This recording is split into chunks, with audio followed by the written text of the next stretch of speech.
Hello everyone, welcome back to my YouTube channel. My name is Ayu Endalustari, you can call me Ayu. I'm a student of Mercubuana University majoring in accounting.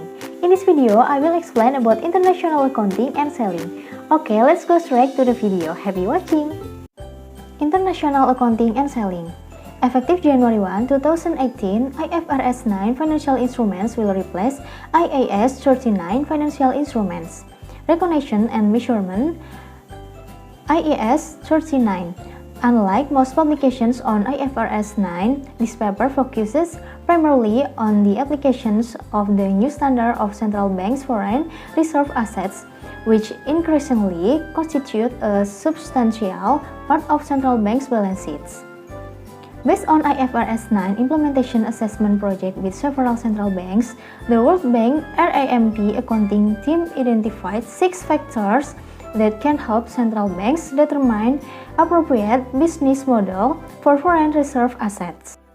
Empirically, the result of applying the 6 factors has indicated that central banks' reserve portfolios often display elements of more than one business models. Hence, management's judgment coupled with a well-articulated accounting policy paper will be critical when implementing IFRS 9.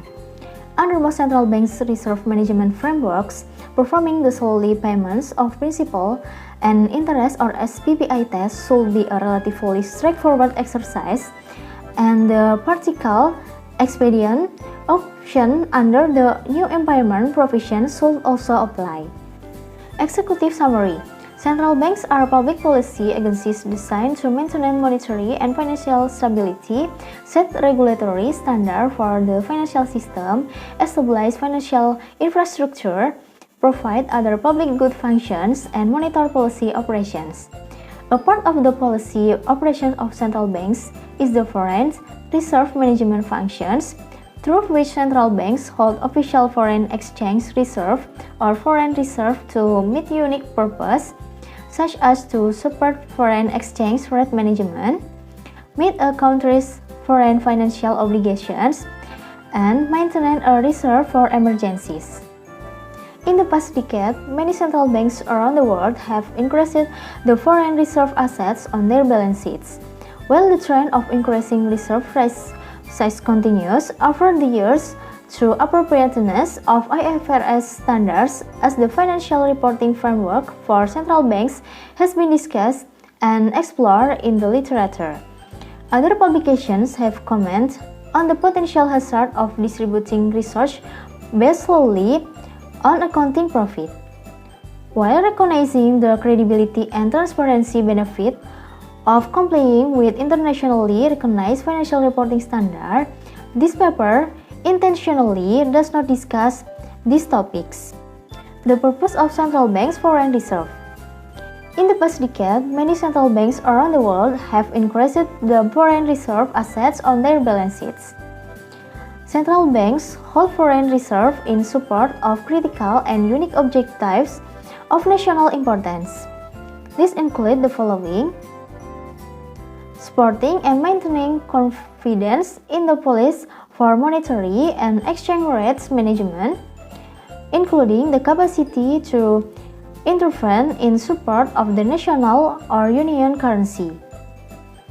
Maintaining foreign currency liquidity to absorb shocks during times of crisis or when access to borrowing is curtailed, and in doing so, provide a level of confidence to markets that a country can meet its current and future external obligations, demonstrate the backing of domestic currency by external assets, assist the government in meeting its foreign exchange need and external debt obligations, and maintain a reserve for national disaster or emergencies.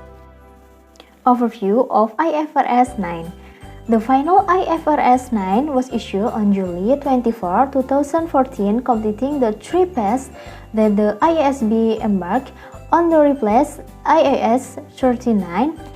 Many users of financial statements and other interested parties had deemed IAS 39 as too perspective and difficult to understand, apply, and interpret. IFRS 9 has a mandatory implementation date effective for annual periods beginning on or after January 1, 2018 with early adoption permit. The new standard introduced changes in the way financial instruments are classified and measured, a new impairment model, and a new approach, the hedge accounting that better aligns with risk management practices. Hedge accounting is outside the scope of this paper. Financial assets classifications and measurements. IFRS 9 applies when classifications approach for all types of financial assets based on two criteria: the business model for managing the financial assets, and the contractual cash flow characteristic on the financial assets. A business model refers to the way an entity, or for the purpose of these discussions, entities denotes central banks, manage its financial assets in order to generate cash flows. A business model is a matter of fact rather than an assertion and is generally observable through activities that an entity undertakes to achieve its business objectives. The standard envisages two distinct business models with which financial assets can be managed, held to collect, and collecting and selling, and a third residual category. Under both the held to collect and collecting and selling models, contractual cash flow from the financial assets must be SPPI. Financial instruments that consist of SPPI-type cash flow are usually simple debt financial assets, including money market instruments. In this context, interest is deemed to be compensation for the time value of money, credit risk, and other basic lending risks, for example, liquidity risk, cost, for example, administrative cost, and profit margin, consistent with a basic lending arrangement. Criteria and performing the SPPI test, financial assets that are held to collect cash flows and whose contractual cash flow are SPPI will be classified and measured at amortized cost. On the other hand, financial assets that are held for collecting and selling when generating cash flows and where contractual cash flow are SPPI will be classified and measured at FVOCI.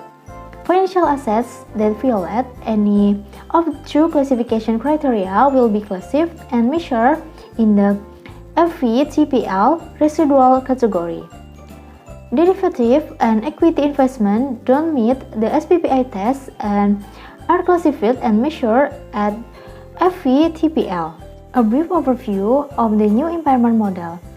IFRS 9 introduced one impairment model for all financial assets that are classified and measured at amortized cost or FVOCI. The new impairment approach is a forward-looking ECL model that is an improvement over the current incurred loss model under IAS 39. Under the incurred loss model, entities may consider only losses that arise from past events and current conditions, whereas under the ECL model, the effect of possible future credit loss events are also considered. Consequently, IFRS 9 broadens the information entities must consider when determining expectations of credit losses.